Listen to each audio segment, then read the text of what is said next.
अस्सलाम वालेकुम, welcome to कफीज react. आज हम जिस वीडियो पर रिएक्ट करने वाले हैं वो बहुत ही ज़बरदस्त है। इस वीडियो को एंड तक ज़रूर देखिएगा और हमारे चैनल्स को सब्सक्राइब भी ज़रूर कर लीजिएगा।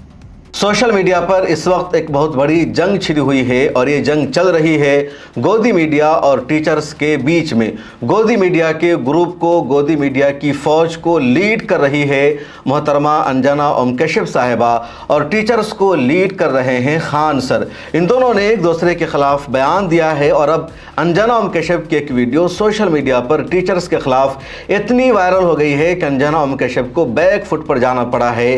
तमाम टीचर्स, यूट्यूबर्स और एक्टिविस्ट एक साथ इकट्ठे नजर आ रहे हैं और अंजना ओम कश्यप के पास कोई ऑप्शन नजर नहीं आ रहा है।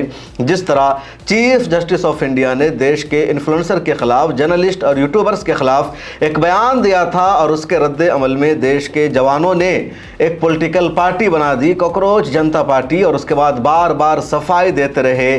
चीफ जस्टिस साहब, पूरी सरकार हिल गई, उनके ट्विटर अकाउंट को बैन कर दिया गया, अदालत में मुकदमा चल रहा है। अब वही गलती अंजना ओम कश्यप ने कर दी।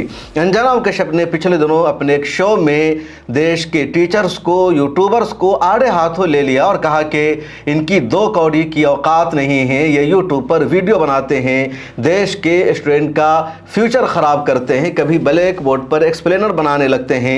सरकार को इस तरह के टीचर्स की वीडियोस को बैन कर देना चाहिए, इन पर पाबंदी लगा देनी चाहिए। अंजना ओम कश्यप ने यहाँ तक कह दिया कि बच्चों के फ्यूचर के लोग खराब करते हैं यूट्यूब पर कोर्स बेच करके, वीडियोस बेच करके या इस तरह पढ़ा करके। ये असल टीचर्स नहीं हैं, ये असल हीरो नहीं है, ये अपने आप को सेलिब्रिटी बनते हैं लेकिन इनकी कोई औकात नहीं है। अंजना की इस वीडियो को आप यहाँ पर सुन लीजिए, क्योंकि जब तक आप अंजना ओम कश्यप की इस वीडियो को सुनेंगे नहीं, फील नहीं आएगा, मज़ा नहीं आएगा और मैं एक्सप्लेन करूँ, बताऊँ उनकी बातों को, तो उसमें वो बात नहीं है। हालांकि अंजना की इस वीडियो को दिखाना यहाँ पर रिस्क भरा हुआ है, कॉपीराइट आ सकता है, स्ट्राइक भेजा जा सकता है, चैनल को डिलीट कराया जा सकता है, लेकिन मैं फिर भी रिस्क ले रहा हूं, कोशिश कर रहा हूं कि आप अंजना की इस वीडियो को सुनिए। YouTube वाले स्टार टीचर्स जिनको कुछ जानना ना कौड़ी, कभी ब्लैक बोर्ड लेकर कुछ एक्सप्लेनर बनाते हैं, खाली व्यूज बटोरते हैं, उटपटांग ग्रैब्स लिखते हैं और उसके बाद से अपने आप को इतना महारथी समझने लगते हैं कि कुछ लोग उनको फॉलो करने लगते हैं उनके तमाशे की वजह से, और फिर वो जाकर जहां पर जो आता है वो बोलते हैं और उसके दम पर फिर वो पैसे वसूलते हैं। अंजना ने अपने शो में इस तरह का तबसरा किया, उसके बाद इसकी शॉर्ट क्लिप बनाकर आज तक के सोशल मीडिया प्लेटफॉर्म पर इसको शेयर किया गया और फिर ये वीडियो जैसे ही वायरल हुई, टीचर्स ने आकर जवाब देना शुरू किया। खान सर ने अंजना ओम कश्यप को जवाब दिया, अभिनव सर ने आकर जवाब दिया, दूसरे जो टीचर्स हैं जो यूट्यूब पर वीडियोस भी बनाते हैं, उनका अपना चैनल है, वो ऑनलाइन कोर्सेज भी बेचते हैं और उनका कोचिंग सेंटर हिंदुस्तान में एक बड़ा ब्रांड बन गया है। उन सब ने कहा कि अंजना ओम कश्यप ने हमें टारगेट किया है, हमें टारगेट किया है और हर एक ने जवाब देना शुरू कर दिया। अब खान सर काफ़ी पॉपुलर हैं सोशल मीडिया पर, सबसे ज़्यादा गोदी मीडिया को ट्रोल करते हैं, उनको एक्सपोज करते हैं। अब खान सर की 2-3 क्लिप सोशल मीडिया पर वायरल हो रही है। एक क्लिप में खान सर अंजना ओम कश्यप को कह रहे हैं इसकी औकात क्या है, इसको रूस के सदर व्लादिमीर पुतिन का इंटरव्यू लेने के लिए भेज दिया गया, जबकि यूपीएससी का कोई कैंडिडेट अगर हिंदुस्तान में है उसका भी इंटरव्यू लेने के ये काबिल नहीं है। सुनिए इस क्लिप को। पुतिन का इंटरव्यू लेने के लिए एकरा भेज दिया सब। अरे बाप हो बाप, पुतिन क्या सोचता होगा, अपने से सोच के देखो।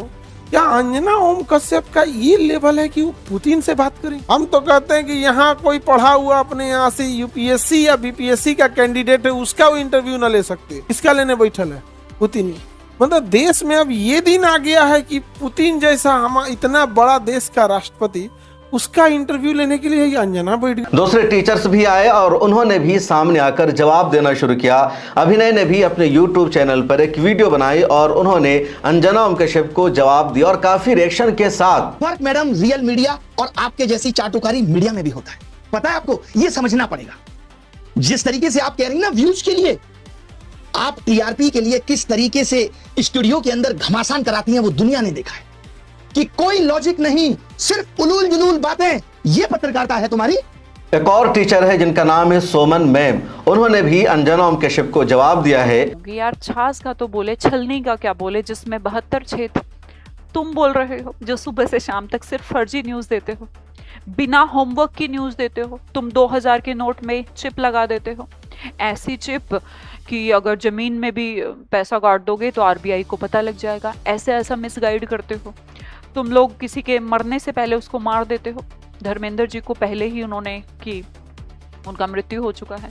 इस तरह बहुत सारे टीचर्स हैं जिन्होंने अंजना ओम कश्यप को जवाब देना शुरू कर दिया है और अंजना ओम कश्यप को अब बैक फुट पर आना पड़ा है। जब लगातार रिएक्शन हुआ है, अंजना ओम कश्यप को लोगों ने औकात बताई है कि तुम्हारी वैल्यू क्या है, तुम्हारी औकात क्या है, तुम दिन रात झूठा प्रोपेगेंडा करती हो, हिंदू और मुसलमानों के दरमियान नफरत फैलाने का काम करती हो, सरकार के फेवर में सिर्फ झूठी खबरें दिखाती हो, कभी तुम सच नहीं दिखाती। फिर तुम किस मुंह से, किस हैसियत से टीचर्स को तुम ये कह रही हो कि इनकी कोई औकात नहीं है। पिछले दिनों हमारे देश में नीट का पेपर लीक हो गया। 24 लाख से ज़्यादा स्टूडेंट्स ने नीट का एग्ज़ाम दिया था, वो रिज़ल्ट का इंतज़ार कर रहे थे। तभी खबर सामने आती है कि नीट में 180 क्वेश्चन था और उसमें से 135 क्वेश्चन लीक हो गया। गोदी मीडिया ने अपनी तरफ से पूरी कोशिश की थी। तब अंजना ओम कश्यप को लगा कि एक वाहिद सोल्यूशन यही है कि जो टीचर्स हैं, जो यूट्यूबर्स हैं, जो मुद्दे को उठा रहे हैं, इनको ही एक्सपोज करो और इनको ही बदनाम करो। बताओ इनकी 2 कौड़ी की औकात है, इनके बहकावे में, इनकी बातों में स्टूडेंट्स को नहीं आना चाहिए। लेकिन अंजना ओम कश्यप ने जैसे ही अपने शो में इस तरह का तबसरा किया, उल्टा पड़ गया। लोगों ने अंजना ओम कश्यप को चैलेंज करना शुरू कर दिया है, जवाब मांगना शुरू कर दिया है। और इस लिस्ट में अंजना ओम कश्यप अकेली नहीं है। अंजना ओम कश्यप के साथ साथ चित्रा त्रिपाठी भी बराबर की ट्रोल होती है। एक और हमारी बहन है मोहतरमा रुबिका लियाकत साहिबा, ट्रोल होने वाले सहाफ़ियों में या गोदी मीडिया की पत्रकारों में वो नंबर 1 है। यह अलग बात है कि अभी अंजना ओम कश्यप के अच्छे दिन आ गए हैं और इसको ज़्यादा ट्रोल किया जा रहा है, वरना रुबिका लियाकत तो हर इशू में, हर टॉपिक पर अपने आप को आगे रखती है और उनको ही सबसे ज़्यादा ट्रोल किया जाता है। कई मरतबा खुद मेरी भी रुबिका लियाकत से ट्विटर पर बहस हो गई, जनसत्ता ने 1-2 मरतबा उस पर स्टोरी भी कर दिया। अब ये 3 जर्नलिस्ट है, एक रुबिका लियाकत, दूसरी चित्रा त्रिपाठी और ये तीसरी मोहतरमा अंजना ओम कश्यप। अंजना ओम कश्यप का स्टेटस अब तो कुछ अच्छा माना जा रहा था, लोग संजीदा जर्नलिस्ट इनको समझ रहे थे और अंजना ओम कश्यप भी कुछ बैलेंस बनाकर चल रही थी। लेकिन अब अंजना ओम कश्यप को भी लग गया है कि रुबिका लियाकत और चित्रा त्रिपाठी के रास्ते पर ही चलना होगा, इसके अलावा कोई और ऑप्शन नहीं है। और अब अंजना ओम कश्यप ने भी बिल्कुल वही हरकत शुरू कर रखी है जो दूसरे गोदी मीडिया के जर्नलिस्ट कर रहे हैं। और यही वजह है कि जहां जहां अंजना ओम कश्यप जाती है या चित्रा त्रिपाठी जाती है, रुबिका लियाकत जाती है या श्वेता सिंह जाती है, इस तरह की दूसरी पत्रकार जाती है, उनके खिलाफ गो बैक के नारे लगते हैं, उनको जलील किया जाता है, कोई उनसे बातचीत करने को तैयार नहीं रहता है, कोई उनको इंटरव्यू नहीं देता है। और ये हश्र देखकर, ये सूरत हाल देखकर मेन स्ट्रीम मीडिया के बहुत सारे जर्नलिस्ट ने अपना यूट्यूब चैनल शुरू कर रखा है, अपना वो पॉडकास्ट कर रहे हैं, इंस्टाग्राम और यूट्यूब पर आकर वीडियोस बना रहे हैं, क्योंकि इन गोदी मीडिया के एंकरों की वजह से कुछ अच्छे जर्नलिस्ट को भी जिल्लत का, रुसवाई का, शर्मिंदगी का हर जगह सामना करना पड़ रहा था। जब सोशल मीडिया पर, इंस्टाग्राम और ट्विटर पर लगातार अंजना ओम कश्यप को लोगों ने गालियां देना शुरू की है, खतरनाक रिएक्शन सामने आया है, तो अब अंजना ने एक ट्वीट करके सफाई दी है और अपने ट्वीट में भी अंजना ने अपनी वीडियो की बात को ही दोहराया है। अंजना ने क्या कुछ ट्वीट किया है, आप स्क्रीन पर देख लीजिए। मासूम बच्चे और उनके माता पिता की गाढ़ी मेहनत की कमाई का पैसा लूटने वाले कुछ कोचिंग सेंटर के सेलिब्रिटी टीचर्स आज भाड़े के वीडियो बना बनाकर ज्ञान दे रहे हैं। सार्वजनिक रूप से महिलाओं को गाली देने वाले, उनकी नकल उतारने वाले ये छिल्ले यूट्यूबर्स बच्चों की कड़ी मेहनत पर अपनी दुकान सजाते हैं। असल हीरो बच्चे हैं। ये माँ बाप के मेहनत की कमाई के लुटेरे कितना भी कूदे। देश भर के बच्चों को लाइव जोड़कर हमने पेपर लीक के पीड़ित बच्चों को आवाज़ दी तो इनके स्टारडम को बड़ा धक्का लगा। आगे उन्होंने लिखा, शिक्षा को धंधा बनाने वालों को दर्द हो तो अच्छा है। वैसे कोचिंग माफिया के खिलाफ मेरी वीडियो वायरल करने के लिए धन्यवाद। मेरे शो पर भी पैनलिस्ट ने बोला कि कोचिंग माफिया पर नकेल कसी जाए।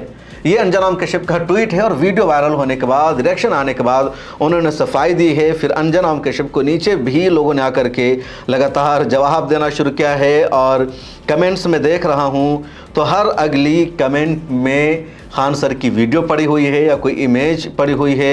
एक वीडियो में तो देखा जा रहा है कि अंजना ओम कश्यप का माइक किसी के पाँव पर पड़ा हुआ है और ऐसा लग रहा है कि तलवे को चाटा जा रहा है। अब किसका तलवा हो सकता है आप फैसला कर सकते हैं। इस तरह का लगातार कार्टून बनाया जा रहा है।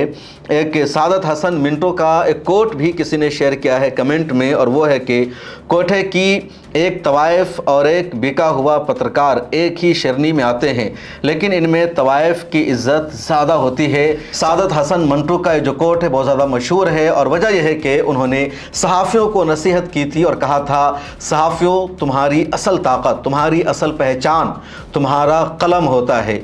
तुम सब कुछ बेच लो लेकिन अपने कलम को कभी मत बेचो।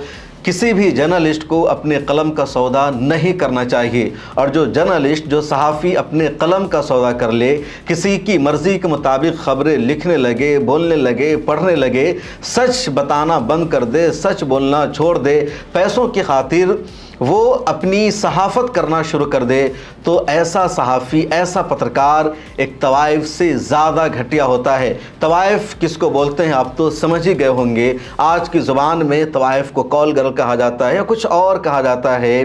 तो ये सादत हसन मंटू का जुमला है और इस तरह का कोट भी अंजना ओम कश्यप की वीडियो के नीचे शेयर किया गया है। बहुत सारे टीचर्स की वीडियो है और सच्चाई यह है कि अंजना ओम कश्यप के फेवर में बोलने वाला इस वक्त कोई नहीं है। अंजना ओम कश्यप ने, मुझे लगता है, बड़ी गलती की है। अंजना ओम कश्यप को सफाई देना चाहिए, वजाहत देनी चाहिए कि उन्होंने जो कुछ बोला है गलत बोला है और टीचर्स के खिलाफ इस तरह की भाषा इस्तेमाल नहीं करनी चाहिए। टीचर्स या इन्फ्लुएंसर एक्टिविस्ट अंजना ओम कश्यप को उनकी जिम्मेदारी याद दिलाते हैं कि आप जर्नलिस्ट हैं तो सही से जर्नलिज्म कीजिए, आप झूठा प्रोपेगेंडा मत कीजिए, आप इश्यूज़ को सही तरह पेश कीजिए। कई मरतबा देखा जाता है कि अंजना ओम कश्यप खबर कुछ और रहती है, बता कुछ और देती है, मामला कुछ और रहता है और उसको पेश कुछ और करती है।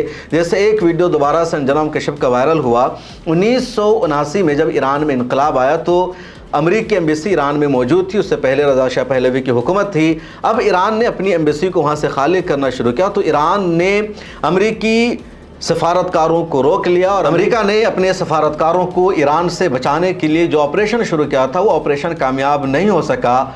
अब साल 2026 में अंजना ओम कश्यप ने उस खबर को बताया कि ईरान ने अमेरिकी सफारतकारों को अपने कब्जे में ले लिया है, उनको बंधक बना लिया है, होस्टेज बना लिया है। इत्तेफाक से अंजना ओम कश्यप के पैनलिस्ट में एक शख्स काबिल था, पढ़ा लिखा था, उसकी तारीख पता थी।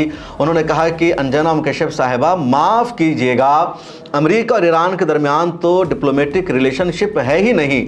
1980 से न तो ईरान की एम्बेसी अमेरिका में है, न अमेरिका की एम्बेसी ईरान में है। कोई सिफारती रिश्ता इन दोनों के बीच में नहीं है। इसलिए ये सवाल ही नहीं बनता कि ईरान ने अमेरिकी सिफारतकारों को, उसकी एम्बेसी के अफराद को अपने कब्जे में ले लिया है, होस्टेज बना लिया है। फिर बाद में किसी ने अंजना ओम कश्यप को बताया कि वो अभी की खबर नहीं। 1980 में अमेरिका ने जब अपनी एम्बेसी से सफारतकारों को निकालने की कोशिश की तो ऑपरेशन फेल हो गया था। इसी तरह का भी ताज़ा मामला है। ईद उल अज़हा के मौका पर जब योगी आदित्यनाथ ने एक बयान दिया कि मुसलमान सड़कों पर ईद की नमाज अदा नहीं कर सकते, तो अंजना ओम कश्यप ने एक फ़र्जी रिसर्च तैयार करके लोगों को बताया कि सऊदी अरब इस्लामी देश है, यूएई इस्लामी देश है, तुर्की इस्लामी देश है, तमाम इस्लामी देशों का इसने नाम ले लिया और कहा यहाँ सड़कों पर नमाज बैन है, फिर भारत में क्यों सड़क पर नमाज अदा होगी।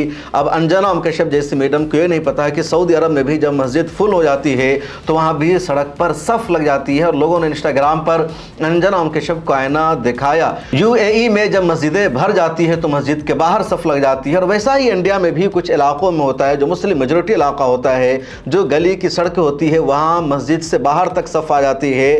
ना तो इंडिया में ना दुनिया में कहीं भी सड़क पर बाज़ाब्ता नमाज होती है। अंजना ओम कश्यप ने ये झूठा प्रोपेगेंडा रिसर्च के नाम पर चला दिया और अनभक्त इसी को सच मान लेते हैं। कुछ दिन और पहले की बात है जब बिहार का इलेक्शन चल रहा था, वहाँ एसआईआर हुई थी, तो अंजना ओम कश्यप ने किशनगंज और मुस्लिम मेजोरिटी ज़िला के बारे में फ़र्जी प्रोपेगेंडा किया कि यहाँ 140% वोटर आईडी कार्ड बना हुआ है, यहाँ 140% आधार कार्ड बना हुआ है। किशनगंज के बारे में उसने कहा कि 140% आधार कार्ड बना हुआ है। रड़िया के बारे में कह दिया 130%, कटिहार के बारे में इसी तरह 130-40% आधार कार्ड बना हुआ है। अंजना ओम कश्यप ने दलील दी कि यहाँ वोटर 100% है, लेकिन आधार कार्ड बना हुआ है 140%। मतलब फर्जी आधार कार्ड बना हुआ है। सारे के सारे घुसपैठिए हैं, बाहर के आए हुए हैं। जितनी आबादी उतना ही आधार कार्ड होना चाहिए। मैंने उसी वक्त अंजना ओम कश्यप को जवाब दिया, एक वीडियो बनाई और कहा कि आधार कार्ड उसका भी बनता है जिसका नाम वोटर लिस्ट में नहीं होता है। एक बच्चा पैदा होता है और उसका आधार कार्ड बन जाता है, लेकिन जो बच्चा पैदा होता है उसका वोटर आईडी कार्ड नहीं बनता है। 18 साल की उम्र ज़रूरी है वोट डालने के लिए, तो 18 साल से कम उम्र के किसी भी लड़के या लड़की का वोटर लिस्ट में नाम ऐड नहीं होता है, तो फिर उसका वोटर आईडी कार्ड नहीं बन सकता। तो यकीनन जितने लोगों का वोटर आईडी कार्ड बना होगा, जितने लोगों का नाम वोटर लिस्ट में होगा, उससे ज़्यादा आधार कार्ड पाया जाएगा। अब ये सूरत हाल सिर्फ किशनगंज, अररिया, पूर्णिया और कटिहार की नहीं थी, बिहार के तमाम अजला की, पूरे देश की है कि वोटर लिस्ट में जितने लोगों का नाम है उससे कहीं ज़्यादा आधार कार्ड में नाम है। अगर वोटर आईडी कार्ड पूरे हिंदुस्तान में एक करोड़ बना होगा, तो जो आधार कार्ड है वो 140 करोड़ बना होगा, क्योंकि आधार कार्ड पैदा होने वाले बच्चे का भी बन जाता है। लेकिन जानबूझकर ये लोग फर्जी प्रोपेगेंडा करते हैं और गोदी मीडिया का पूरा एजेंडा ही होता है कि फर्जी रिसर्च करना। ये गलत रिसर्च करने के लिए, गलत हिसाब किताब करने के लिए, लोगों को गलत जानकारी देने के लिए भी वहाँ एक्सपर्ट की एक टीम बैठाई गई है। ये अनजाने में इस तरह की गलती नहीं करते हैं, अनजाने में इनका इस तरह का रिसर्च सामने नहीं आता है, बल्कि इस तरह का फर्जी और झूठा रिसर्च करने के लिए, फर्जी प्रोपेगेंडा को आप तक पहुँचाने के लिए इनके पास एक्सपर्ट की एक टीम होती है कि कैसे चीज़ों को मैनिपुलेट करके पेश करना है, आवाम को गुमराह करना है। इसलिए अगर आप टीवी चैनलों को नहीं देख रहे हैं तो अच्छा कर रहे हैं, और अगर देखते हैं तो देखना बंद कर दीजिए। जो अल्टरनेटिव मीडिया हाउसेज हैं उनको देखिए, वहीं से आपको सच्ची और हकीकत पर मबनी खबरें मिलेगी। तो दोस्तों, ये थी हमारी आज की वीडियो। उम्मीद है आपको पसंद आई होगी। अगर आपको पसंद आई है तो लाइक और शेयर ज़रूर कीजिएगा और हमें बताइएगा कि हम नेक्स्ट वीडियो किस पर रिएक्ट करें। मिलते हैं नेक्स्ट वीडियो में। अल्लाह हाफिज़।